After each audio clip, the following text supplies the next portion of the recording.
Reasons ఏవైనప్పటికీ కూడాను software jobs చేస్తున్నాయి techies అని అంటూ ఉంటాం మనము. సో, వీళ్ళు ఆత్మహత్యలు చేసుకోవడం ఎక్కువగా తరచు గూడా మనకు కనిపిస్తూ ఉంది. సో, ఏంటంటే తీవ్రమైన ఒత్తిడే దీనికి కారణము అని జెప్పేసి నిపుణులు చెప్తూ ఉన్నారు.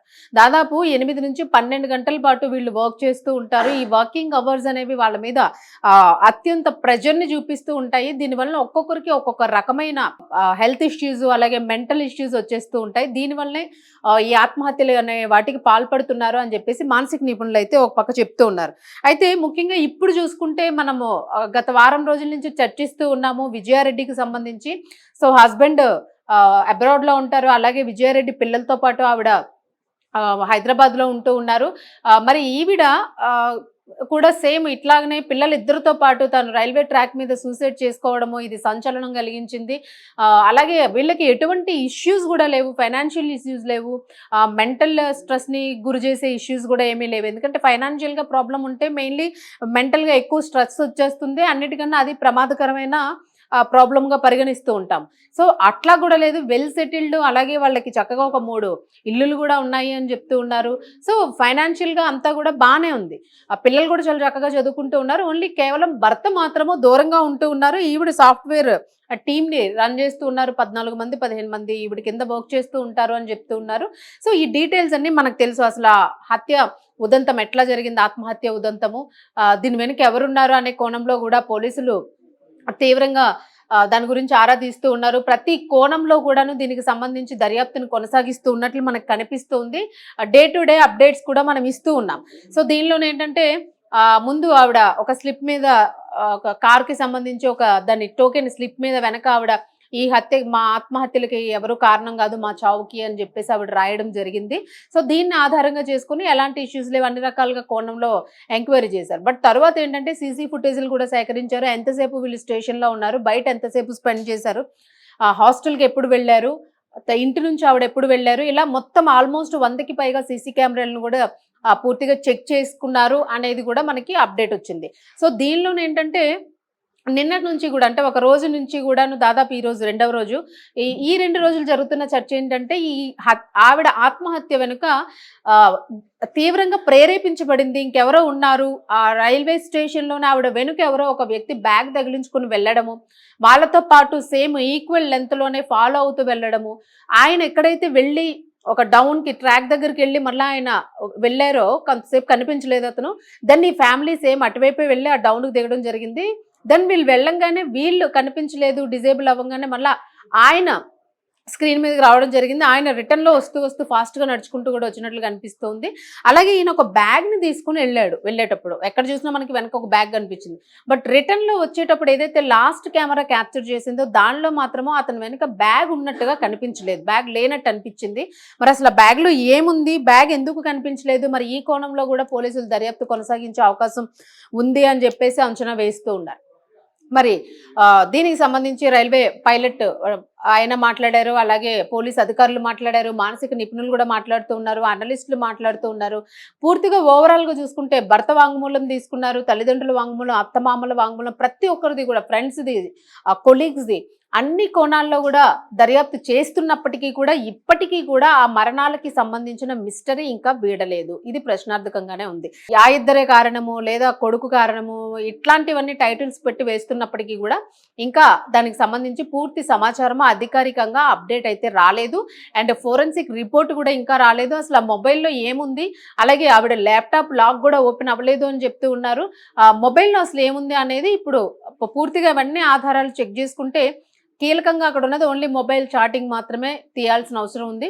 మొబైల్ చాటింగ్‌లోని ఒకవేళ ఆవిడ డిలీట్ చేసినప్పటికీ కూడా ఆవిడ భర్తతో ఏం మాట్లాడారు, వెళ్లే ముందు ఒక వ్యక్తి నుంచి ఫోన్ వచ్చిందని అన్నారు. మరి ఆ ఫోన్‌లో ఏం మాట్లాడారు? ఇంకా ఏమైనా ఇతర బెదిరింపులు ఏమైనా ఉన్నాయా? లేదు ఒకవేళ ఏదైనా రిలేషన్స్ ఉన్నాయా అని చూస్తే రిలేషన్స్ కూడా ఎట్లాంటివి లేవు. అలాంటి మా వార్త కూడా ఎక్కడా కనిపించలేదు. అలాంటి గాసిప్స్ ఏమీ ఆవిడ మీద అయితే వినిపించలేదు. భర్త కూడా చాలా దేవత ఆవిడ అని చెప్పి ఆయన చెప్తూ ఉన్నారు. సో మరి ఇంటర్నల్‌గా ఒకవేళ ఏదైనా ఉన్నా కొంతమంది చెప్పుకోలేని పరిస్థితి ఉంటుంది. సో ఇలా అన్ని రకాలుగా అంటే ఇక్కడ మనం అది అవమానించడమో, ఆవిడని తప్పు పట్టడం అనేది కాదు. అంటే అన్ని కోణాల్లో కూడా దీన్ని ఇప్పుడు చర్చించాల్సిన అంశంగా మారిపోయింది ఇది. ఎందుకంటే ఈ రకంగా ఇద్దరు పిల్లలతో ఆవిడ ఆత్మహత్య చేసుకున్నారు అని అంటే అసలు ఎంత పెద్ద గాఢమైన రీజన్ లేకపోతే ఆత్మహత్యకు పాల్పడి ఉంటారు. అంత సేపు 7 అవర్స్ దాదాపు స్పెండ్ చేసినా కూడా ఆత్మహత్య చేసుకోవాలి అనే ఇంటెన్షన్ ఎక్కడ కూడా డైవర్ట్ అవ్వలేదు ఆవిడకి అని అంటే మరి ఎంత స్ట్రాంగ్‌గా, స్టేబుల్‌గా ఉన్నారు అనేది ఇక్కడ అర్థం చేసుకోవాల్సిన అవసరం ఉంది. ఎందుకంటే మానసికంగా అది ఎంత ఇంపాక్ట్ అయినప్పటికీ కూడా మనము జనాల మధ్యలోకి వెళ్ళేటప్పటికి మన మైండ్ సెట్ అనేది కొంచెం డైవర్ట్ అయిపోతుంది. పక్క పిల్లల్ని చూసో, ఇంకొక నలుగురు ఫ్యామిలీతో వెళ్తున్నది చూసో, ఏదైనా చూసేటప్పటికి అయ్యో! పిల్లలు ఇలా అయిపోతే అనవసరంగా వాళ్ళ ప్రాణాలు నేను తీయాలా అని చెప్పేసి వాళ్ళ మొహాలు చూసినప్పుడు కూడా మనకు అలా వాళ్ళని చంపాలి అని అనిపించదు. అయినా కూడా తను చాలా స్ట్రాంగ్‌గా ఉండి డెసిషన్ తీసుకున్నారు అని అంటే ఇంకేదో బలమైన రీజన్ ఉంది. అదైతే ఇప్పటివరకు మనకి రివీల్ అవ్వలేదు అసలు. సో, ఈ కోణంలోని ఫోరెన్సిక్ రిపోర్ట్ రావాల్సిన అవసరం ఉంది. వచ్చిన తర్వాత కనుక మనకి దీని గురించి ఒక క్లారిటీ రాదు. సో, ఇక్కడ ఇంకొక అంశం ఏంటంటే ఒకవేళ పరిశీలించగలిగితే పోలీసులు ఇంటిని గూడా ఒకసారి ఇంటిలోని ఆవిడకి సంబంధించిన బెడ్‌రూమ్ గాని, ఆవిడకి సంబంధించిన వస్తువులు గాని, ఏదైనా బుక్స్ చదివే అలవాటున్నా, బుక్స్ రాసే అలవాటున్నా, ఎక్కడైనా ఒక స్లిప్ ఏమైనా ఆవిడ ఎక్కడైనా పెట్టారా? తర్వాత ఎవరైనా చూస్తారు, చూడాలి అని ఏమైనా తల్లికి గాని, భర్తకి గాని ఏదైనా పర్సనల్‌గా ఒక లెటర్ ఏమైనా రాసిపెట్టి ఉంచారా? అది వెతికితే గాని బయటపడదా అనే ఒక లైక్ ఆవిడకి బెడ్‌కి సంబంధించి చూడడం గాని, బెడ్ కిందన, పరుపు కింద అట్లా పెడుతూ ఉంటారు కొంతమంది. అలాగే డైరీస్ ఏమైనా చిన్న చిన్నవి మెయింటైన్ చేసిన అక్కడ రాస్తూ ఉంటాం. సో, అలాంటిదేమైనా గూడా దొరుకుతుందేమో అని ఒకసారి ఇంటిని గూడా సెర్చ్ చేస్తే బావుంటుంది అని గూడా ఒక ఇది వినిపిస్తుంది ప్రజల నుంచి. అంటే అదేమైనా అక్కడేమైనా ఎవిడెన్స్ మిస్ అవుతారేమో, ఒకవేళ ఎవిడెన్స్ ఏదైనా అక్కడ ఏదైనా దొరికే ఛాన్స్ ఉంటుందేమో, బయటపడుతుందేమో అని జెప్పేసి. అయితే ఆహ్, ఎందుకంటే ఈ రీజన్ తెలిస్తే ఎవరైనా ఇలా చెయ్యాలి అని అనుకుంటే, ఓహో! ఈ కోణంలో గూడా ఇంత స్ట్రాంగ్‌గా డెసిషన్ తీసుకొని ఇలా ఆత్మహత్య చేసుకుంటారా? ఇంత స్ట్రాంగ్ ఇది ఉంటుందా? బలమైన కారణం ఇది. ఇది గూడా ఒక బలమైన కారణమా? అనే ఒక క్లారిటీ అనేది వచ్చే ఛాన్స్ ఉంటుంది. మనం ఎవరినైనా ప్రొటెక్ట్ చేయడానికి ఒక అవకాశం గూడా దొరుకుతుంది అన్న కోణంలోనే ఈ కేసు మనకు ఒక గుణపాఠంగా కావాలి. దీనికి సంబంధించిన ఆ మిస్టరీ అనేది వీడాలి అని జెప్పేసి ప్రతి ఒక్కరు గూడా ఎదురు చూస్తున్న పరిస్థితి. ఇది ప్రస్తుతానికైతే రాష్ట్ర వ్యాప్తంగానే కాదు, దేశవ్యాప్తంగా పూర్తి స్థాయిలో చర్చ జరుగుతుంది. ప్రపంచవ్యాప్తంగా ఎందుకంటే పూర్తిగా వార్త వైరల్ అవుతుంది. విదేశాల్లో ఉన్న ఎన్ఆర్ఐస్ గూడా చాలామంది టెక్స్ అందరూ గూడానంటే సాఫ్ట్‌వేర్ కంపెనీకి సంబంధించిన అందరూ గూడా వాళ్ళు గూడా దీని గురించి చర్చించుకుంటూ ఉన్నారు. ఇది కరెక్ట్ కాదు, కరెక్ట్ డెసిషన్ కాదు అని జెప్పేసి. సో, ఒకవేళ ఏదైనా ఆవిడకి పర్సనల్‌గా ఏదైనా ఉంటే హస్బెండ్, వైఫ్ వాళ్ళిద్దరి మధ్య ఉండాలి తప్ప ఆవిడ ఏదైనా ఒకవేళ ఏదైనా చేసుకున్నా పర్వాలేదు గానీ, బట్ పిల్లలకి ఎందుకు కనెక్ట్ చేశారు ఆవిడ? ఒకవేళ అంటే నేనెలా ఉన్నా పర్వాలేదు పిల్లలు ఉన్న ప్రాపర్టీస్ గానీ, పిల్లలు మంచి భవిష్యత్తు ఉండాలని ఆలోచించి ఉండాల్సింది అని అంటున్నారు. అలాగే మదర్‌కి గూడా ఆవిడేదో హెల్త్ ఇష్యూ ఉందని చెప్పారు. ఇప్పుడు ఆవిడ గూడా ఒంటరైపోయారు. సో, ఇంకా భర్త అంటే కొన్ని రోజులు పోతే కోలుకునే ప్రయత్నం చేయాలాయన. ప్రస్తుతానికి ఆ కుటుంబం అయితే తీరని దుఃఖంలో ఉంది. అసలు దాన్ని ఎవరు కూడా భర్తీ చేయలేని పరిస్థితి అక్కడ. సో, ఇదంతా ఒత్తిడి వలన కూడా జరిగింది అని చెప్పి మానసిక నిపుణులైతే చెప్తూ ఉన్నారు. సో, మనం చాలా డిబేట్స్ అన్ని ఛానెల్స్‌లో కూడా డిబేట్స్ కండక్ట్ చేస్తూ ఉన్నారు. మానసిక నిపుణుల సలహాలు తీసుకుంటూ ఉన్నారు. ఏమై ఉంటుందని ఒక్కొక్కరు ఒక్కొక్క వెర్షన్‌లోన ఇది ఈ కేస్ అయ్యుండొచ్చు, ఇది ఈ కేస్ అయ్యుండొచ్చు. ఈ ఈ డిసీజ్ పేరు ఇది, ఇలాంటి డిసీజ్ ఉంటుంది మానసికంగాను. తీవ్ర స్థాయికెళ్ళిపోతే ఇలా ఉంటుంది. ఈ డిసీజ్ అయితే ఇట్లాగా రియాక్ట్ అవుతారు. ఒకవేళ అలా ఏమైనా ఉందేమో అని జెప్పేసి అన్ని రకాలుగా గూడా ఎక్స్‌ప్లెయిన్ చేస్తూ ఉన్నారు. ఇలా ఉంటుంది అని. సో, అలాంటి ఇష్యూస్ ఎవరికైనా ఉంటే ఖచ్చితంగా మానసిక నిపుణుల్ని సలహా తీసుకొని మీరు చెక్ జేసుకొని ట్రీట్‌మెంట్ తీసుకునే ప్రయత్నం చేయండి. ఇందులో ఎలాంటి సిగ్గుపడాల్సిన దాపరికం అవసరం లేదు. ఎందుకంటే ఇది ఒక కుటుంబాన్ని రక్షిస్తుంది. అంత డిసప్పాయింట్ అయ్యి, అంత విరక్తిగా ప్రాణాలు అలా తీసుకుంటే అది అసలు కరెక్ట్ డెసిషన్ కాదు. సో, మానసిక నిపుణులు చెప్తున్నదది. అయితే ఇక్కడ విజయారెడ్డి గారిది ఓ పక్కన పెట్టేస్తే, ఇంకొక విజయశాంతి, విజయలక్ష్మి సమ్ ఒక అమ్మాయి. తాను గూడా అలాగే హుస్సేన్ సాగర్‌లో దూకి ఆత్మహత్య చేసుకున్నారు. సో, దీని వెనుక కారణం గూడా అదే. సింగిల్ పేరెంట్, మదర్ ఉన్నారు. ఆవిడకి హెల్త్ ఇష్యూస్ ఉన్నాయి. ఆ అమ్మాయికి ఇంకా పెళ్లి కాలేదు. పెళ్లి చేసుకోవాలి. పెళ్లి చేసుకుంటే మదర్ ఒంటరైపోతారేమో అని జెప్పేసి ఆవిడ హుస్సేన్ సాగర్‌లో దూకి ఆత్మహత్య చేసుకున్నారు అని జెప్పేసి వార్త విన్నాము. ఇది చాలా ఆశ్చర్యంగా ఉంది.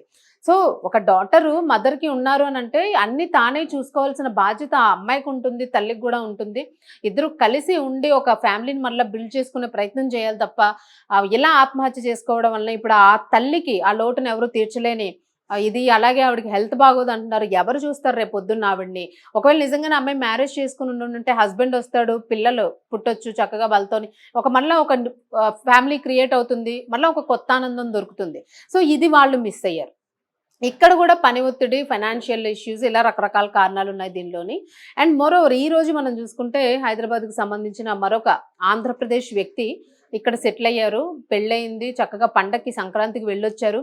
వెళ్ళొచ్చిన తర్వాత ఆయన భార్య అయితే ఇంకా రాలేదు. ఆయన ఆంధ్రప్రదేశ్‌లోని కోనసీమ జిల్లా తిల్లకుప్ప గ్రామానికి చెందిన ఉండ్రు సతీష్ అనే వ్యక్తి జస్ట్ 31 ఇయర్స్ అండి. చాలా బాధేస్తుంది. హైదరాబాద్ సిటీలో ఐటీ కంపెనీలో ఉద్యోగం చేస్తూ ఉన్నాడు. సతీష్‌కి జస్ట్ 1 ఇయర్ క్రితమే మ్యారేజ్ అయింది. వైఫ్ రవలి ఆవిడ పేరు. మరి చక్కగా కొత్త దంపతులు వీళ్ళిద్దరూ గూడాను గచ్చిబౌలిలోని ఒక కంపెనీలోని ఉద్యోగం చేస్తున్నారు.